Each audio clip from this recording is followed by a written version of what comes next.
இந்த வீடியோவில் 7ஆம் வகுப்பு புதிய தமிழ் புத்தகம் டேர்ம் 3 ஃபுல் டெஸ்ட்டை நம்ம பார்க்க போகிறோம். இதில் முக்கியமான 50 வினாக்கள் வரும். பிருந்தா எழுதிய நூல்களுள் பொருந்தாததை தேர்ந்தெடுக்க. மலை பற்றிய பகிர்தல்கள், வீடு முழுக்க வானம், மகளுக்கு சொன்ன கதை, இது எல்லாமே பிருந்தா எழுதிய நூல்கள். காணி நிலம் பாரதியார் எழுதிய கவிதை. வாயும் வயிறும் ஆசையில் விழுந்தால் வாழ்க்கை பாலைவனம் அவர் என்ற பாடலை இயற்றியவர் யார்? கண்ணதாசன். இயேசுவின் வாழ்க்கை வரலாற்றையும் அவருடைய அறிவுரைகளையும் கூறும் நூல் எது? இயேசு காவியம். எழுதியவர் கண்ணதாசன். அன்றைக்குத்தான் அம்மா காக்காவிற்கு என தொடங்கும் பாடலின் ஆசிரியர் யார்? பிருந்தா. தமிழக அரசியல் வானில் கவ்வி இருந்த காரிருளை அகற்ற வந்த ஒளிக்கதிராக காகிதே மில்லத் முகமது இஸ்மாயில் அவர்கள் திகழ்கிறார் என்று கூறியவர் யார்? அறிஞர் அண்ணா. பாய்மர கப்பல் என்ற நூலை எழுதியவர் பாவண்ணன். பொறுத்துக. ஆங்கில சொற்களுக்கு இணையான தமிழ் சொற்கள்.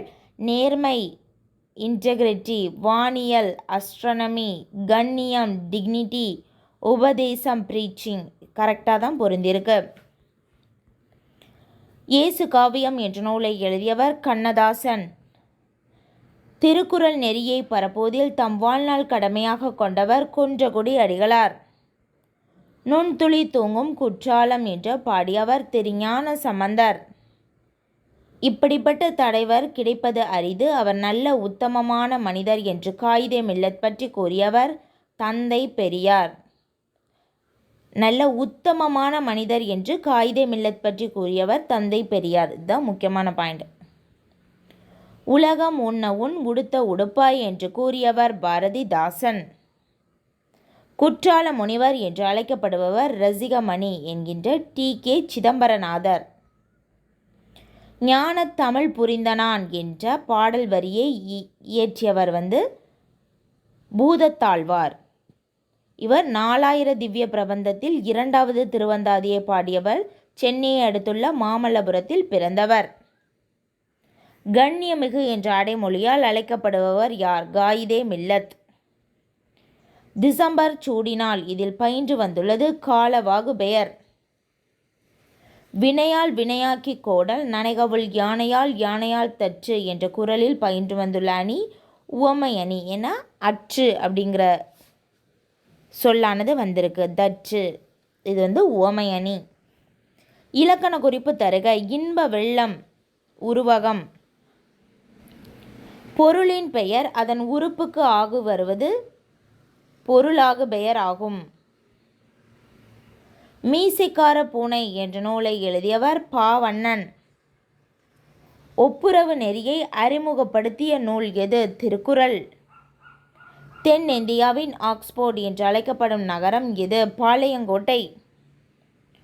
வானரங்கள் கனி கொடுத்து மந்தியோடு கொஞ்சும் மந்தி சிந்து கனிகளுக்கு வான்கவிகள் கிஞ்சும் என்று குற்றால மலைவளத்தை குற்றால குறவஞ்சியில் பாடியவர் யார்?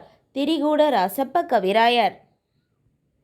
தன் பொருணை புனல்நாடு என்று கூறியவர் யார்? சேக்கிலார்.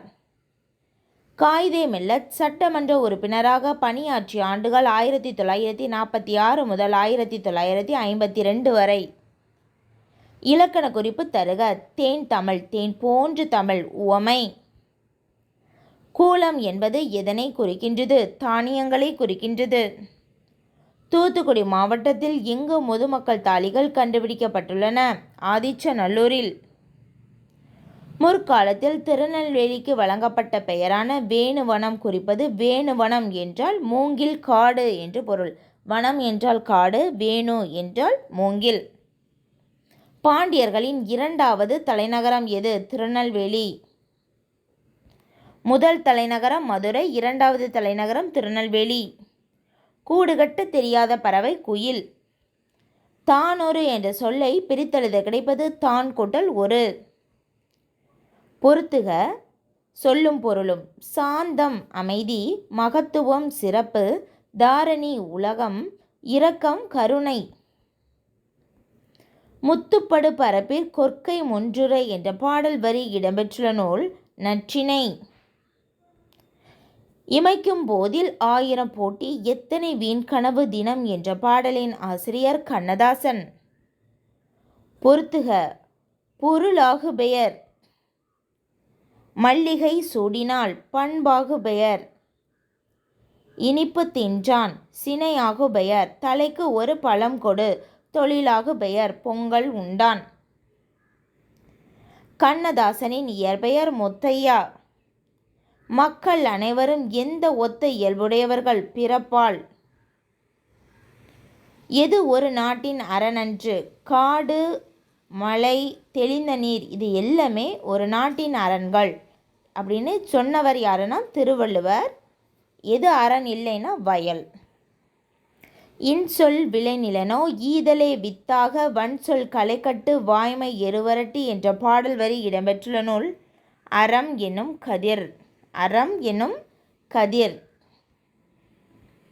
வயலில் விளைந்து முற்றிய நெற்பயிர்களை அறுவடை செய்வர். ஞான சுடர் என்ற சொல்லை பிரித்தெழுத கிடைப்பது ஞானம் கூட்டல் சுடர். பொறுத்துக. அன்பே தகலியா. ஆர்வமே நெய்யாக. சிந்தை இடுதிரியாக. ஞானமே விளக்காக. சரியானதை தேர்ந்தெடுக்க. கூற்று 1 உலகில் இல்லாத ஒன்றை உவமையாக கூறுவதை ஏகதேச உருவகாணி என்பர். கூற்று 2 போல புறைய அன்ன போன்றவை உவம உருபுகளாகும். கூற்று 2 மட்டும்தான் சரி. கூற்று 1 தவறு. உலகில் இல்லாத ஒன்றை உவமையாக கூறுவதை பிரிது மொழிதல் அணி என்கின்ற இதில் ஏகதேச உருவகாணி போட்டிருக்கு. இதனால் இது தவறு. இளமை என்ற சொல்லினுடைய எதிர்ச்சொல் முதுமை. பொருளாகு பெயரின் வேறு பெயர் முதலாகு பெயர். ரொம்ப முக்கியமான கேள்வி. திருநெல்வேலி சீமையில் பிறந்து தமிழுக்கு செழுமை சேர்த்தவர்களுள் பொருந்தாதவற்றை தேர்ந்தெடுக்க. குமரகுருபரர், நம் ஆழ்வார், கவிராச பண்டிதர் இவங்க எல்லாருமே திருநெல்வேலியில் பிறந்தவர்கள். நக்கீரர் திருநெல்வேலியில் பிறக்கவில்லை. தவறானது நக்கீரர். இளங்கோவடிகள் எந்த மலைக்கு முதன்மை கொடுத்து பாடியுள்ளார்? பொதிகை மலை.